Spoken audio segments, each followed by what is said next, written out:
মধুলিনার রান্নাঘরে সবাইকে স্বাগত। ইলিশ মাছ দিয়ে রেসিপি বিভিন্ন রকমের বানানো যায়। তো আজকে আমি বেগুন ইলিশ বানাচ্ছি, তোমরা দেখতেই পাচ্ছ। তো এই রেসিপিটা কিন্তু খুব সহজ, খুব সময়ও কম লাগে এবং খেতেও সুস্বাদু। তো এইটা কিভাবে চটজলদি তোমরা বানাবে তার জন্যই আমার এই ভিডিও। তো তোমরা দেখতে থাকো পুরো ভিডিওটা, তাহলেই বুঝতে পারবে টাইম কতক্ষণ লাগছে, কি কি লাগছে দিতে এই রান্নার জন্য। তো প্রথমেই আমি কিন্তু মাছটা সর্ষের তেলে ভাজতে দিয়ে দিয়েছি। ইলিশ মাছ কিন্তু সর্ষের তেলেই ভাজলে বেশি টেস্ট লাগে। তো ইলিশ মাছটা আমি ভাজতে দিয়ে দিয়েছি। দুজনের মতন এই ইলিশ রান্না করা হচ্ছে, সেই কারণে 2 পিস ইলিশ এবং 2 পিস ইলিশ মাছের মাথা এখানে ভাজা হচ্ছে। তো ইলিশ মাছ কিন্তু খুব যে কড়া করে ভেজে রান্না করতেই হবে এমন কোনো কথা নেই, হালকা ভাজলেই যথেষ্ট টেস্ট। আর এমনি যখন তোমরা ধরো মানে শুধু ভাতে ইলিশ মাছ ভাজা দিয়ে খাবে, তখন একটু ভালো করে মাছটাকে লাল করে ভাজতে হবে। তো ইলিশ মাছ কিন্তু আমরা খাবো বলে আমরা প্রত্যেক বছর বর্ষাকালে কিন্তু আমরা অনেক অপেক্ষায় থাকি যে বর্ষাকাল এলেই আমরা ইলিশ পাবো। তো ইলিশ যথারীতি বাজারে তো চলেই এসেছে, তবে এই বছর দেখছি ইলিশের দামটা কিন্তু বেশ ভালোই রয়েছে।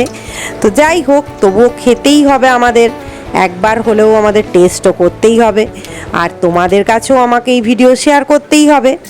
যাই হোক, এখানে আমি ওই যে ইলিশ মাছটা ভেজেছিলাম যে তেলটায় সর্ষের তেল, সেখানে আমি আরেকটু সর্ষের তেল অ্যাড করলাম।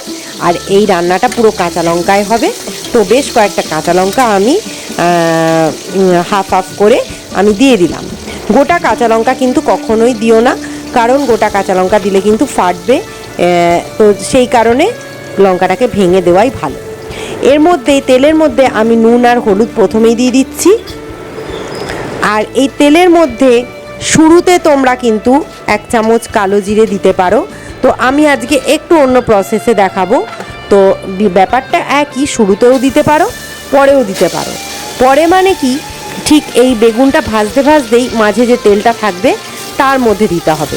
তো যাই হোক, একটা বড় পিস বেগুন, মানে বড় বেগুনকে আমি 4 পিস করে নিয়েছি। তো 4 পিস ঠিক নয়, বড় বড় করে 3 পিস করেছি, আর একটা সাইড থেকে ছোট পিস বেরিয়েছে। আর এই তেলটা দেখো, আমি সাইডে বেগুনগুলো সরিয়ে দিই, তেলের মধ্যেই কিন্তু কালো জিরে ফোড়নটা দিয়ে দিলাম। কালো জিরে ফোড়নটা প্রথমে আমি দিইনি, কারণ অনেক সময় পুড়ে যেতে পারে, সেই কারণে আমি এই প্রসেসে আজকে করলাম। তো এইভাবেই, আর কিচ্ছু লাগছে না এই রান্নাটা করতে। আর 2-3টে কাঁচা লঙ্কা আমি একটু বাটা আমার ছিল ঘরে, তো সেটা জল দিয়ে দেবো অল্প, তাহলে একটু ঝাল ঝাল খেতে লাগবে। এই যে সবুজ সবুজ লাগলো জলের কালারটা, এটা হচ্ছে আমার একটু কাঁচা লঙ্কা বাটাও ছিল, সেটারও একটু আমি জল মিশিয়ে দিয়ে দিলাম। তো আর কিচ্ছু নয়, দেখো কিচ্ছু লাগলো না এই রান্নাটা করতে। জাস্ট সর্ষের তেল, কালো জিরে, কাঁচা লঙ্কা এবং হলুদ নুন পরিমাণ মতো।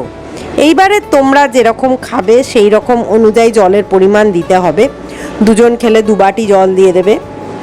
তো এবারে সেই জলটা আবার একটু তো কমবে, তো সেই হিসাবে তোমরা জলটা দেবে। তো আমাদের রান্না করতে করতে একটা পরিমাণ হয়েই গেছে যে কোনটা কি পরিমাণ দিতে হয়, এটা আমাদেরকে ভাবায় না আর কি, আমরা সাথে সাথেই চটজলদি করে ফেলতে পারি। এইবার মাছগুলো আমি দিয়ে দিলাম, মাছগুলো দিয়ে দিচ্ছি, এবং এরপরে আর কিছুই নয়, ঝোলটা বেশিক্ষণ লাগবে না হতে, 3 থেকে 4 মিনিট সুন্দর হয়ে যাবে। আর একটু জল দিয়ে দিলাম, কারণ একটু ফুটবে। তো এবার ঢাকা দিয়ে দিচ্ছি। মিনিট 4-5 পর আমি আবার ফিরে এলাম। রান্না কিন্তু কমপ্লিট, তৈরি হয়ে গেছে বেগুন ইলিশ। বেগুনের সাথে তোমরা আলুও পিস পিস করে দিতেই পারো, কিন্তু আমি বলবো যে এই মাছের ঝোলটা আলু ছাড়া করাই ভালো, এতে টেস্টটা অনেক বেশি লাগে। তোমরা প্রত্যেকে বাড়িতে এই বর্ষার দিনে এই রকম একটা ইলিশ মাছের রেসিপি বানিয়ে ফেলো। যারা চাকরি করতে বেরো, যারা ব্যস্ত আছো, বা যারা ঠিকঠাক রান্না ভালো পারো না বা ইচ্ছা লাগে না, একদিন এই রেসিপিটা বানিয়ে ফেলো। এই রেসিপিটা বানাতে কিন্তু 5 মিনিট লাগবে না। তো তৈরি হয়ে গেছে ইলিশ মাছের এই রেসিপিটা। তোমাদের যদি আমার এই রান্না ভালো লাগে অবশ্যই কমেন্ট সেকশানে জানাতে ভুলো না, আমাকে একটু জানিও। তোমরা যদি জানাও আমাকে একটু কমেন্ট করো, আমার কিন্তু নিজের ভালো লাগে, কারণ এই ভিডিওগুলো করতে কিন্তু অনেক টাইম দিতে হয় আমাকে, অনেক এডিটিংয়ের ব্যাপার থাকে। তো তাহলে আমি চাইবই যে তোমরা অন্তত একটু কিছু লেখো যে ভালো লাগলো, বা বানিয়েছি খেতে ভালো লাগছে, বা অন্য কোনো রান্নার যদি রিকোয়েস্ট থাকে আমাকে পাঠাবে, আমি চেষ্টা করব সেটা করে ওঠার। তোমরা সবাই ভালো থাকবে, সুস্থ থাকবে। আমি আবার নেক্সট দিনে কোনো একটা নতুন রান্না নিয়ে তোমাদের সামনে চলে আসব। তো আজকের মতো বেগুন ইলিশ তৈরি হয়ে গেছে। তাহলে আজকের মতো এইটুকুই, নমস্কার।